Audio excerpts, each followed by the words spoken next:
Hi folks, and welcome to week 3 of teaching in higher ed, and this is a presentation on tenure and promotion. There's a lot to talk about when it comes to tenure and promotion. These two topics are very intertwined, but also separate in many regards. I put here on the first slide my QR code for my ORCID number. So if you open up your camera on your phone and you scan that, that takes you to my ORCID page. That's something that you're required to do when you do your CV, your curriculum vitae. It's a really great tool to have because it's literally everything somebody needs to know about me. They scan it, they can find out. And I have to keep that updated. Every time I publish something, or if I get promoted, or I take another position, or write a grant, I want to add that just like I would add it to my CV paper copy, right? The one that, old school resume. I put this on presentations. So if I'm doing a presentation, I might put that on the last page or even on my front page so people can go ahead and scan that. They can find me and look at what I've done that might be related to the presentation, or in other fields that they might be interested in hearing what I have to say. I'm not sure people are interested in hearing what I have to say, but that's what we do in higher ed. Let's start. So we're going to play a little game called Truth or Myth. It's like a true or false test. And there I am, looking my best here on the first. So, truth or myth? Tenure will protect you from losing your job. So I want you to think about that. Do you think that's true, or do you think that's a myth? Because you hear that a lot from people. Well, they have tenure, right? Nothing's going to happen to them. They can't get fired from their position. This is a terrible professor, and the students are like, oh, nobody likes this professor, so forth and so on. Well, they'll never get fired. They have tenure. It's actually a myth. So about 50 faculty members lose their jobs each year across the U.S., but more importantly, hundreds are denied promotion, or denied tenure. Often, instead of laying off faculty, they may not promote them, or they may not give them tenure. Now, tenure does guarantee a right to due process. The university cannot fire a faculty member without presenting evidence of incompetence or unprofessional behavior. Now think about incompetence or unprofessional behavior. How is that defined by the university, right? So that lies within, whether you're a union shop or not, that's going to lie within the contract somewhere. Nationally, about 2% of tenured faculty are fired yearly. So it happens. Is it harder? Absolutely. The first thing we do when we bring faculty members in is we want to think about how can we get them tenure and or promoted so that we can keep them around. So as faculty members hiring other faculty members, that's an important part of our process. All right, number 2, probationary faculty. That's what we call that non-tenured faculty at Robert Morris. So I'll kind of use that terminology interchangeably. Lasts about 3 years. So non-tenure faculty lasts about 3 years. That non-tenure kind of track. Is that a myth, or is that the truth? That is a myth. So typically, in your university, if you work in higher ed, might look a little bit different, but typically community college or any of the junior colleges is typically 3 years. At colleges and universities, it can go up to 7 years. So at the college or university, and remember back when we talked about Research 1, Research 2 institutions, the motto is publish or perish, up or out, right? Get promoted or we're going to get you out. So the idea of non-tenured or probationary can last a long time. Now, there are some ins and outs of that, right? So when I came to the university, I brought 2 years with me. So when I started at Robert Morris, I was actually starting on year 3. So that gave me a jump on promotion. That gave me a jump on tenure or probationary, non-probationary faculty status. All right, we're doing okay. Next one. A faculty member on probationary faculty can be terminated without cause. So if you have a faculty member that is not tenured, can they be thrown out the door without cause? Is that a myth or is that truth? It's the truth. The university can choose not to renew and they can terminate without cause. So one way we get rid of faculty, and I say we, I'm not administration. So one way administration can get rid of faculty is to just deny them non-probationary status, or what other universities call tenure.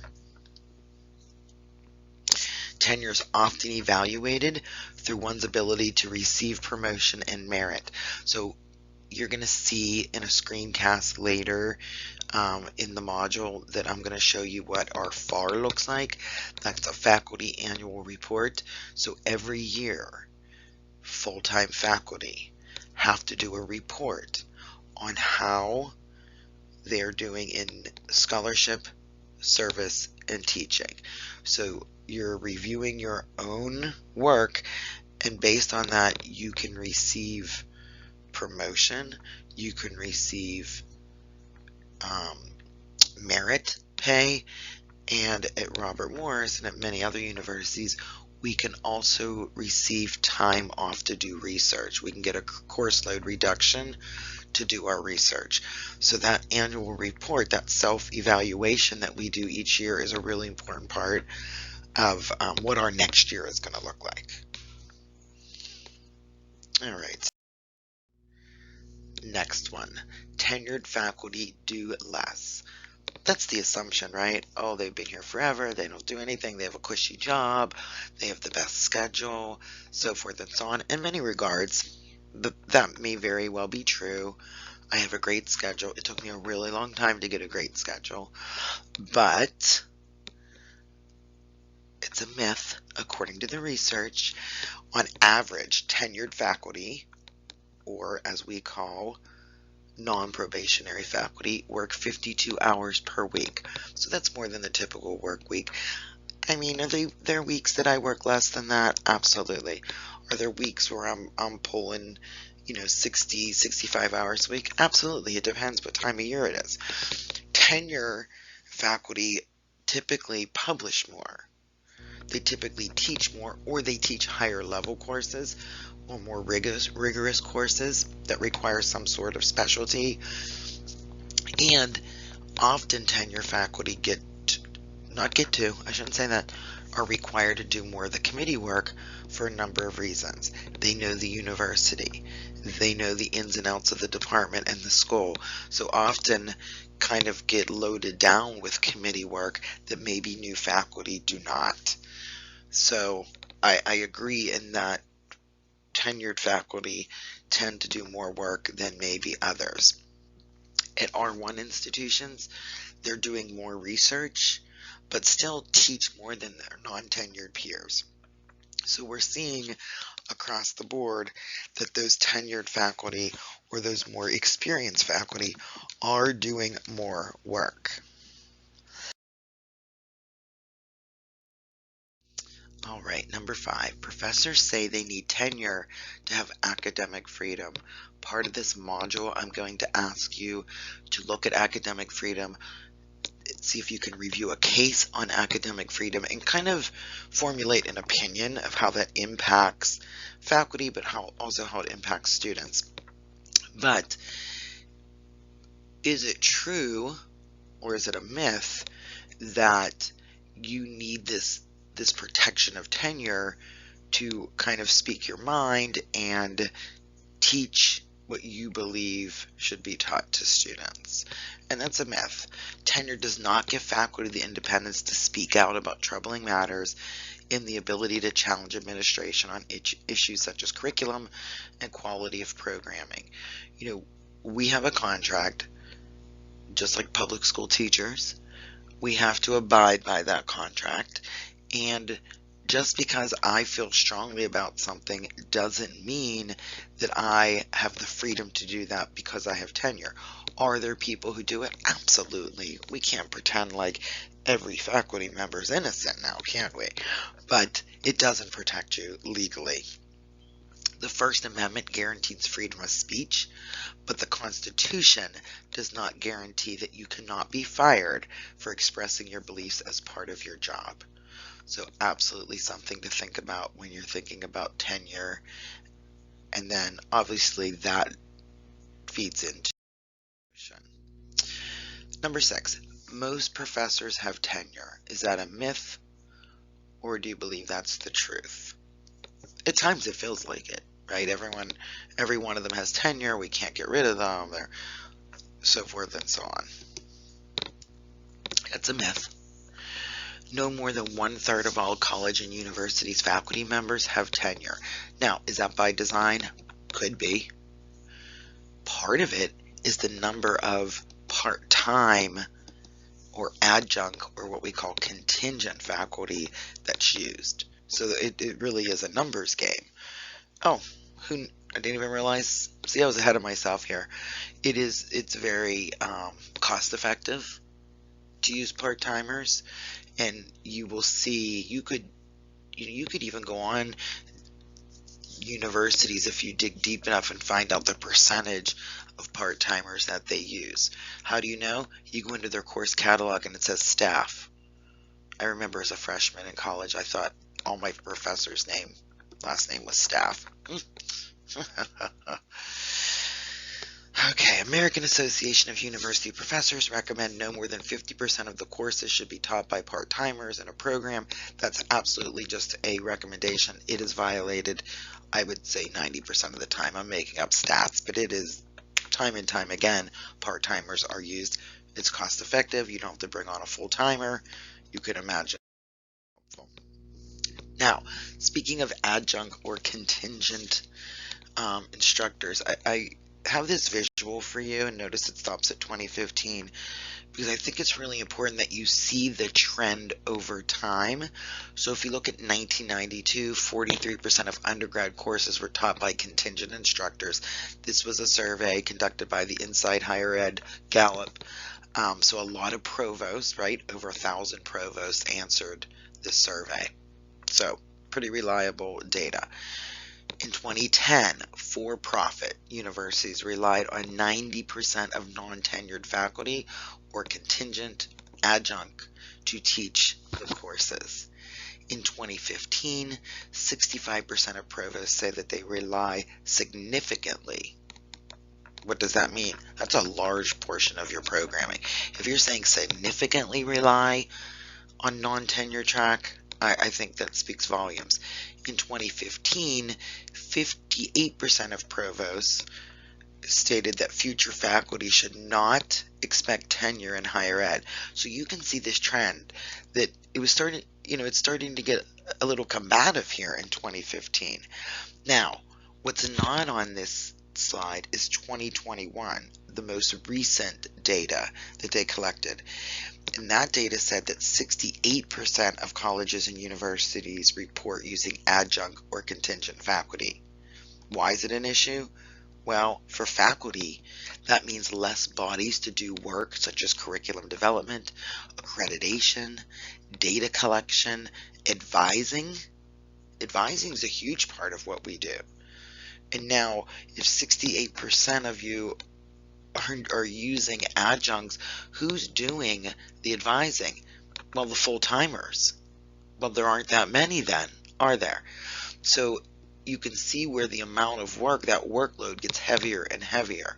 And I could talk a little bit about our advising process at Robert Morris here in a moment.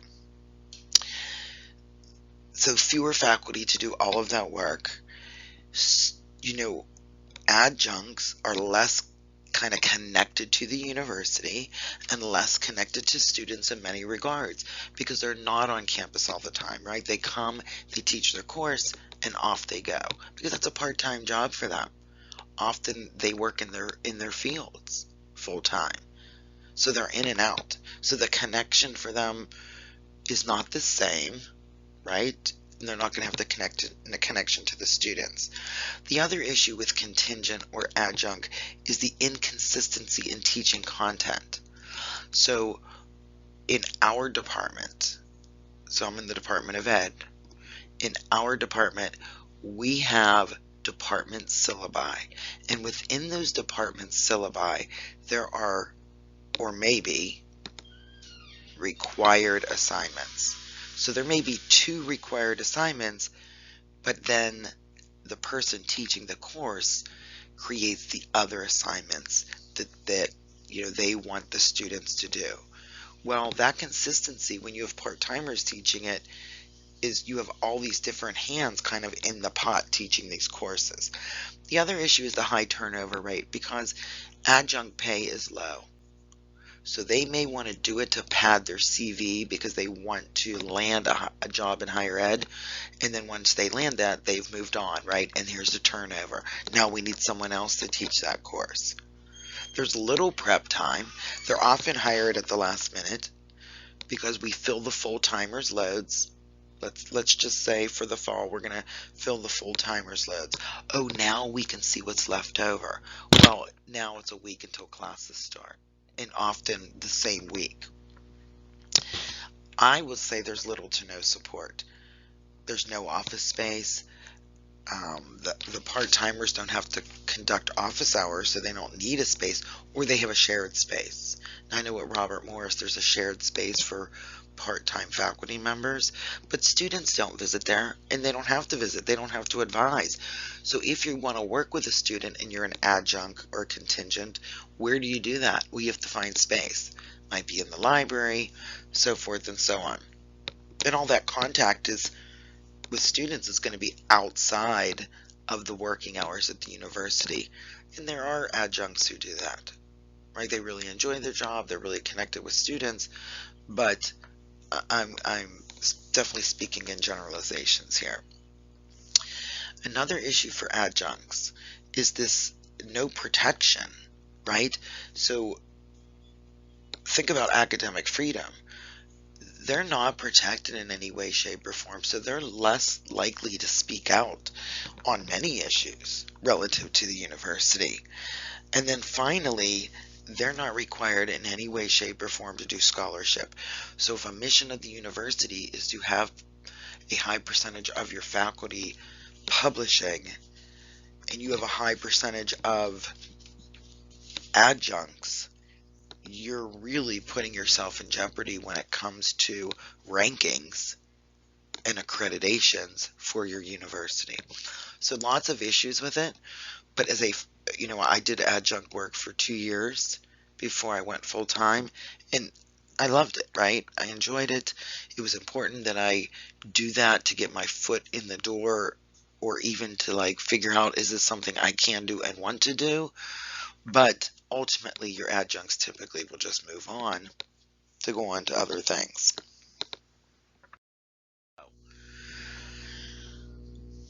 Let's talk about tenure, right? So tenure is really changing, and it really comes down to money, money, money. Why are universities not granting tenure to faculty? Money. They don't have the money to do it. Dip in endowments, loss of state funding, loss of support in that regard. And when you look at some of the survey data, only 8% of provosts said faculty understand the financial challenges facing institutions.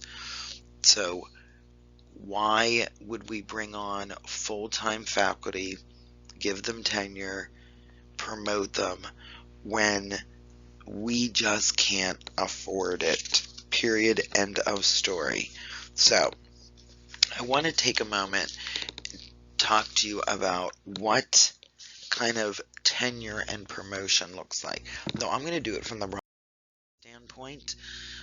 when I do this, but yours may look very different, or every university has their own process. I want to show you this visual. And this is the type of institution, the type of faculty. So if you look on the left, tenured, tenured track, full-time non-tenured track, part-time, and graduate employee, right? So there may be graduate assistants. So we're looking at 5 different streams in higher ed. Those who work in higher ed, what it looks like. On the bottom, you'll see the institution type. Remember, we talked about Research 1, Research 2, Research 3 institutions. And then they do the master's, bachelor, associates, and then they put one all together. I think what's important relative to what I was speaking about before with the number of part-timers that are used, right? We're not giving tenure, we're not promoting faculty because we're using part-timers. Notice Research 1 institutions, not so much. It's lower, right? But they have a large, a large population of graduate employees at the Research 1. They have a small portion of tenure track. So, interesting enough, if you go to higheredjobs.com, that's where all the jobs are posted. higheredjobs.com. I have noticed, because I get job alerts, I have noticed that there are fewer and fewer tenure track position. They'll say full-time non-tenure track, but fewer and fewer tenure track positions. So if you are looking for a job and you see a tenure track, you need to apply for that. That's the one you want. But if you look at the Research 1, you'll notice that the full-time non-tenure track's pretty high. The graduate employee, so using lots of graduate assistants, using teaching assistants, right? GAs and TAs. Looking at Research 2, part-timers, that's their highest. Full-time non-tenure track, lower than that. Tenure track, so we can see this trend. And if you look at the associates, look how heavily they depend on part-timers. So think about community colleges, other junior colleges. They really depend on a lot of part-timers, which is interesting. Now, maybe the upside to that is they are in the field doing the real work. So I think, that might be the upside of that. Like, they are current in their field. But it's interesting to look at this and see the trends. Now, this was 2016. My argument would be that probably more and more part-timers are being used. Okay, now I want to talk to you about non-probationary or tenure. So at Robert Morris, it is 5 years. So if you think back to that slide, it's typically a community college is 3 years. It can go up to 7 years at a Research 1. We are 5 years to non-probationary, or what we call tenure. Think back to my triangle: scholarship, teaching, and service. Absolutely, that triangle plays into this. So I just wanted to share with you pieces of what this looks like at Robert Morris, and probably pretty reflective of what it looks like at other universities. We say non-probationary, other places say tenure. So for me, those are interchangeable when I talk about them.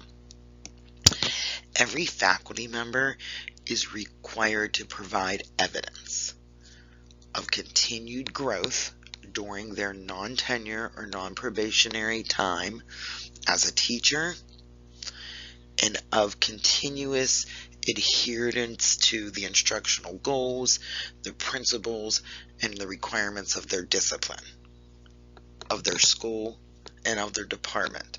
So they have to participate actively in course and curriculum development, and whatever else is seen fit according to their content area. So if you look at teaching, number 1, course and curriculum development, we also have, the librarians. They also are faculty members, so that's always part of our contract. They have to provide evidence of this continuous improvement in their teaching. One of the ways we do that is through outcome-based assessment. We collect data in our courses. So that's an important part of what we do. They also have peer evaluations, administrative observations, and remember those student evaluations, right? So if you look at number 2, it's kind of a lot there.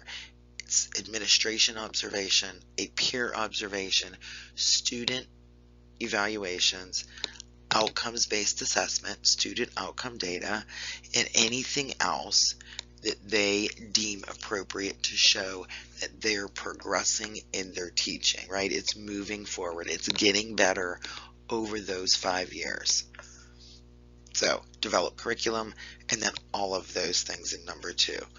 Number 3, participate in program and department level outcomes assessment plans. So as a department, how are we collecting data to improve programming?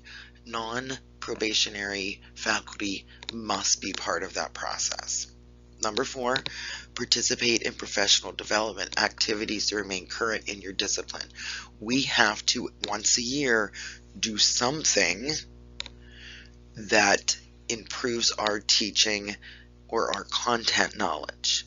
So that may be going to a conference, that may be participating in an online course, that may be some sort of webinar, but we have to document that, and non-probationary, it is required that they do that.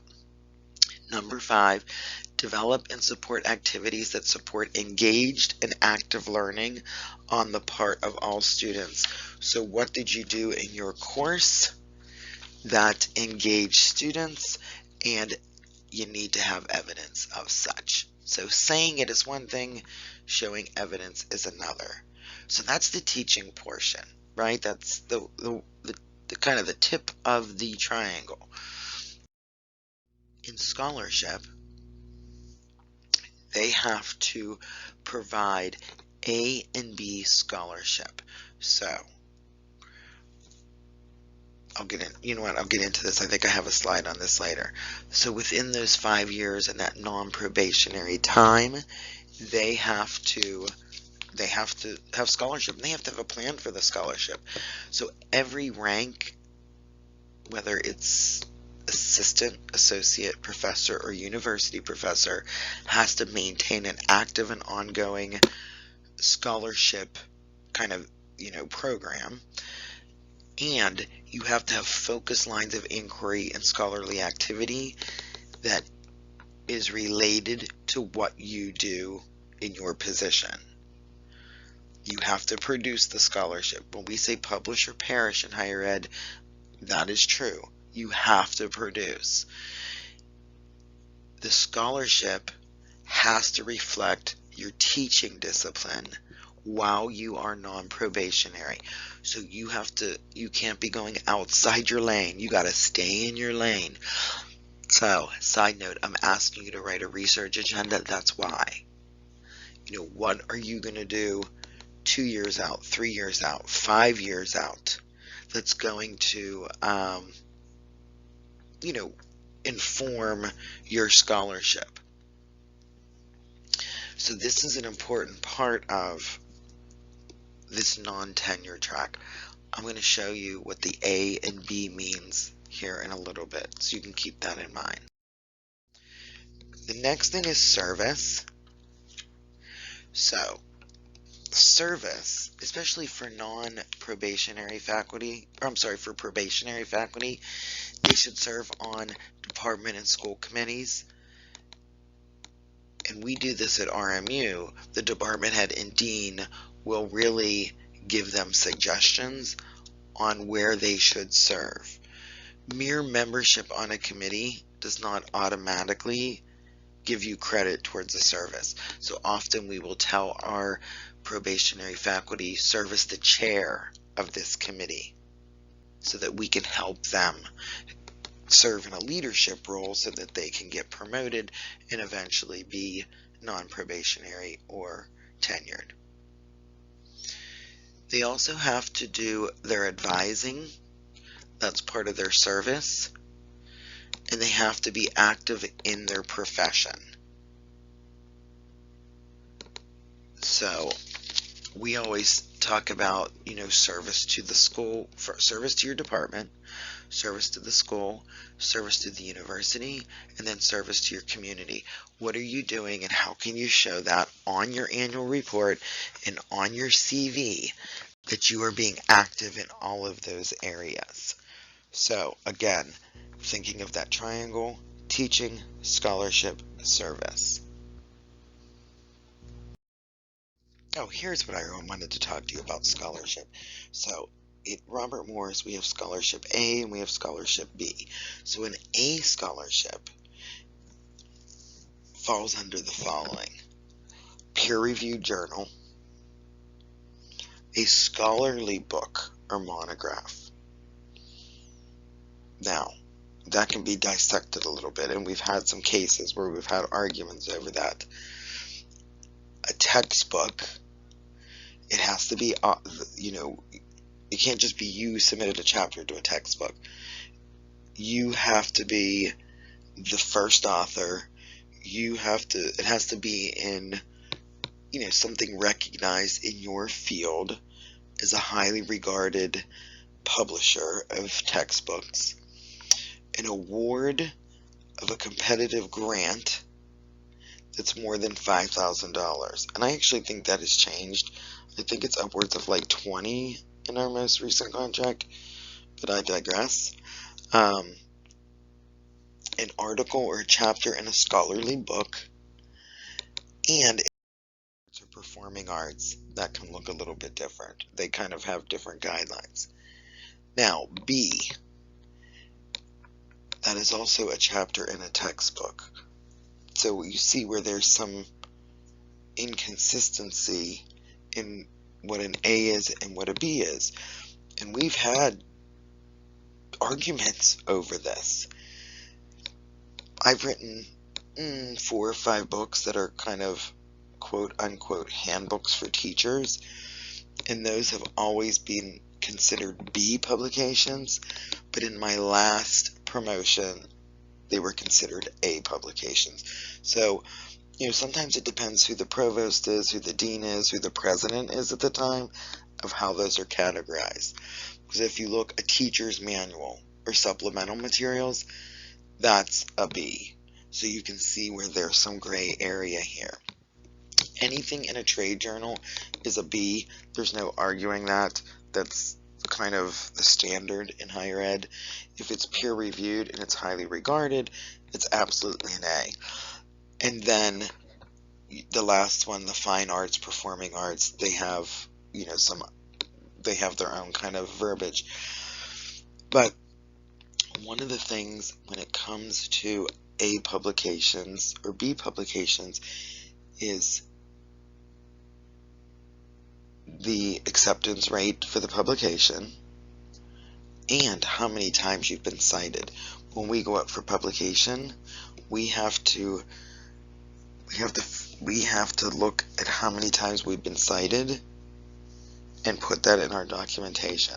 Now, things like ResearchGate now is extremely helpful because that gives you kind of, a pretty close estimate of how many times you've been cited.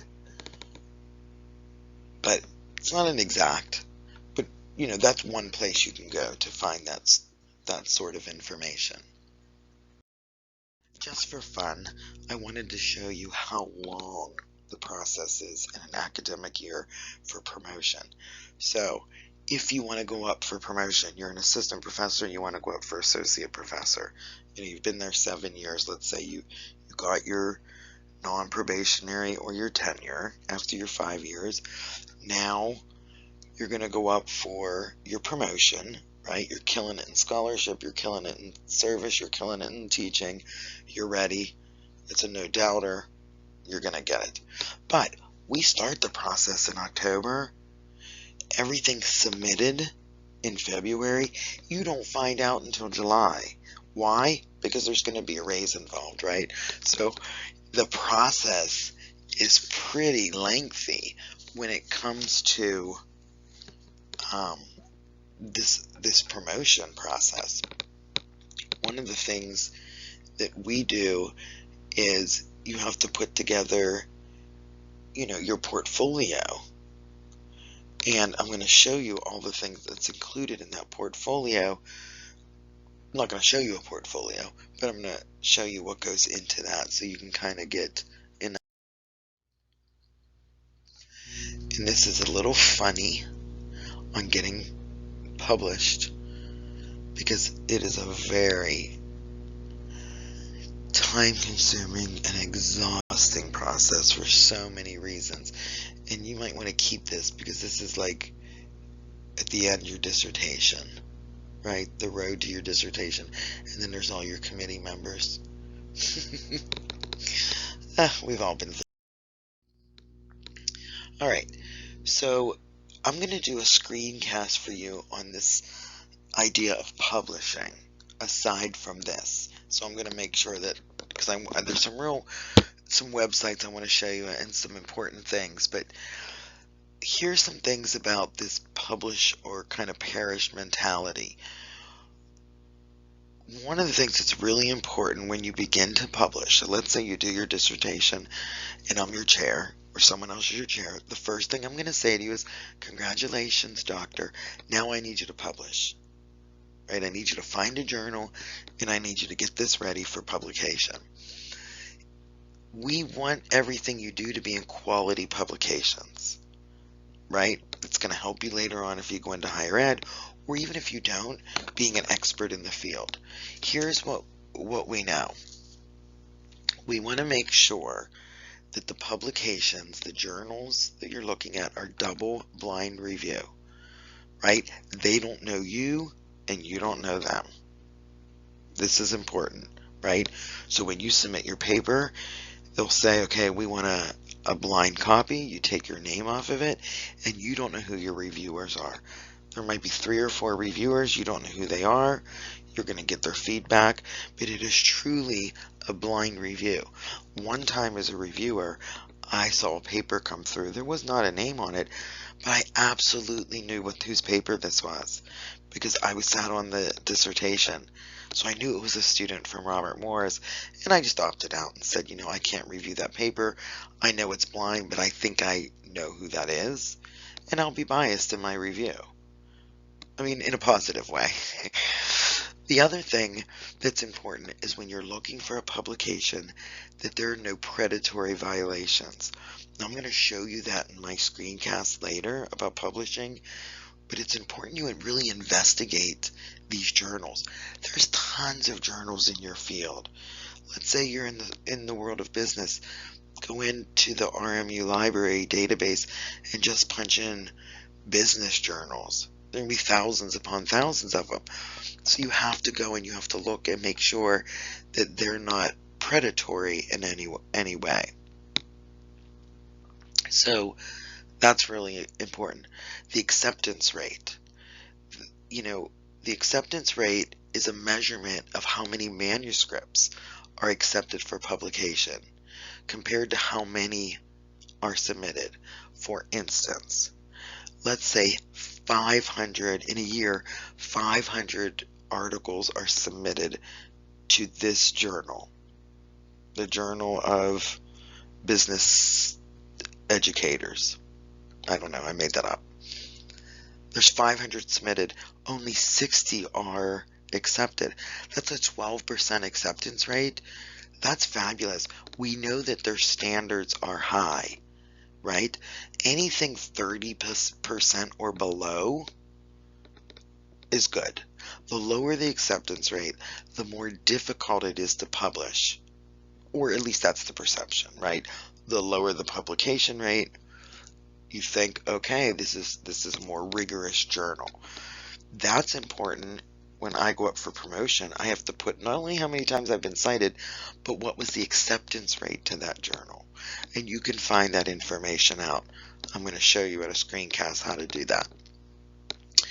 The fourth thing is this high impact factor. We call it the IF, and it's a measure of the frequency with which the average article in a journal has been cited in a particular year. So journals love to tout their high impact factor, right? Like, our articles get cited a lot, is what they're saying. It's used to measure the importance or rank of a journal by calculating the times its articles are cited. So in most fields, the impact factor of 10 or greater is considered an excellent score, while 3 is kind of good or average, and then less than 1, not so good.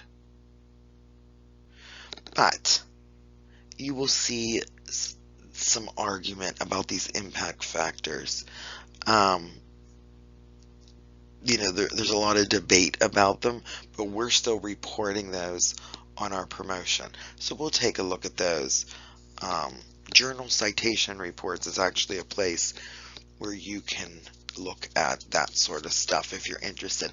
And then finally, indexing. So indexing is really kind of a reflection of the quality of the journal. Index journals are considered to be higher scientific quality as compared to non-index journals. Now, there's some debate about that in the medical world. I'm not in the medical world, but indexing becomes a really part of your exposure. So if it's indexed, you're getting more exposure and hopefully getting more citations. You'll notice some that you know, right? EBSCOhost, you probably heard of that. Google Scholar, I'm sure you've heard of that. So when you look at a ProQuest, that's where actually your dissertations will be published in ProQuest.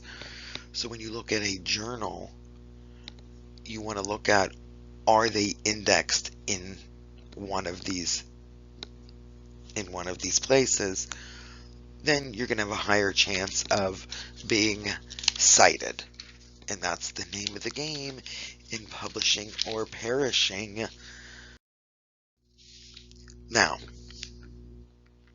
promotion. There it is, right? The teaching, the service, the scholarship. Not only is important for tenure, important for promotion. So I promised you I would show you kind of what's included in the promotion dossiers that we have to submit at Robert Morris, and these look very similar. In this week's module, I have you looking, I believe, at what tenure and promotion looks like at Drexel, just for comparison. So we have to submit an application. It has a CV and a teaching philosophy. Bernadowski, you make us do a CV and a teaching philosophy. Absolutely. It's part of what we have to do in higher ed. I promised you, or at least I hoped, that what I have you do in this course are things you will actually use. And I mean it. Now, they're fluid. They're going to change, right? I know that they're not stagnant. Mine's not stagnant. My Vita, every time I do something, I add it to my Vita. The name of the game in higher ed is the longer your Vita is, the better. Unlike what we taught kids right out of college, you should have a resume of 1 page, right? Well, 30 pages is, that's good. The more the merrier. On that Vita, just like a resume, you have all your academic appointments, everything, your dates of promotion, so forth and so on. And then your teaching philosophy, which I give you an example. I also kind of give you some guidelines on what you can think about, and remember, situating that within your learning. Then our annual reports. So I'm going to show you in that screencast what an annual report looks like so that you have an idea. If you don't want to watch it, I gave you the link to my latest so you can take a gander at it. No, you have to listen to it, right? You have to, but you can also look at it. All right, the third folder is teaching. The teaching portfolio is pretty healthy. I didn't put it all in here, but very quickly I'll give you the lowdown. Every syllabi of every course, every examples of assignments that students submitted with the rubrics, every adaptation to a syllabus that you've made over time. So, for instance, if my last promotion, I went up for university professor, and I think there were 5 years, right? 5 years since I last went up for promotion, I would have to provide all that, all my student evaluations, and summaries of them. So you can't just shove the stuff in there, right? You have to explain all of this. You have to transition between all of this. What else? Any awards that may be related to teaching. So anything related to teaching, and that includes evaluations by administrators, evaluations by peers who come out to observe you. The next is your scholarship. So notice that I took this for my last promotion. It says a minimum of 7, since 7 for the application, 5 have to be while you were at RMU. So for that promotion that I went up for, I needed 7 level A's, right? Those peer reviewed, or in some cases a book. Also, all of the B's. So you can have B's, or level 2s, I think we're calling them now. You can have B's, but they don't really help with promotion. You can put them in there. It shows who you are. Maybe you write for trade, maybe you write for trade magazines, so forth and so on. Presentations. That's something I didn't mention earlier. Presentations are not level A's. Those are level B's. That's why often I just won't go present. If it's not going to count, right?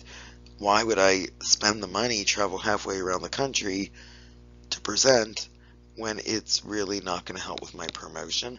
Now, there are other reasons I might want to go to present, but just kind of a side note. Then we have to provide external reviewers. So to the promotion committee, we have to give 3 names of external people in our field who can review just our scholarship. That's all they're looking at, just our scholarship, and make recommendations. So you have to pick people in your field. One of those people cannot be the chair of your dissertation. That's one of the rules. So my last promotion, it was a little tough for me because some of my contacts outside of RMU in the world of literacy unfortunately retired or passed away, and those were some people at Pitt that I did my doctoral work with. So it was tough. I had to kind of find other contacts, a contact of a contact. I used to work in the state system, so I had to reach out to people there. So it could have been, some of my Pitt people were people that were on my committee, or I did, I may have written a paper with while I was in graduate school, but it could not be the chair of my dissertation. Keep in mind, I wrote my dissertation in 2005, but a role is a role. So you provide this, and then they send just the scholarship to that commit, to those people, and then they write their recommendations whether or not they believe you should be promoted, that you're making, gains in the field, right? You're making a contribution in your field. And then service. So we have to record everything you've done for the university, the school, the department, the profession, and or the community in the past 5 years. And community, typically I like to do stuff that is connected, right, in my field. So for instance, sitting on the board of Pittsburgh Literacy Council, volunteering my time on the book walk that they have for the city of Pittsburgh. They do like a book walk, and I'll volunteer my time. So making it connected to who you are in your job is an important part of this. when it's outside of your, you want to make sure it's related to your field when it's not something you're doing for your university. I will present for the Pennsylvania branch of the International Dyslexia Association because that's giving back to my profession. So thinking about that and how you can give back to the profession while you're also giving back to the school, the university. So that was a lot of information on tenure, on promotion, and it's hard to separate it for me, right? Because it's all related in so many ways. But I want to share this information with you because I really think it's important that you kind of understand, if you're not in higher ed, the dynamics, the politics, all of that are involved in working on this side, if you're not on this side, right? Many of you have these amazing jobs that I want to learn about, and I can learn so much from you. This is this one little thing that I know a whole lot about because I've been doing it a long time. So I talked a little bit about the whole idea of the publishing and what that looks like. So I put together a screencast for you that is also in this module that shows you a little bit more about this idea of predatory journals and publication rates, acceptance rates, indexing, so forth and so on. And you will be taking a publishing class, but I want to give you a little window into that and why that's important. So for now, I'm going to log off of this PowerPoint and I'll catch you on the screencast. Thank you.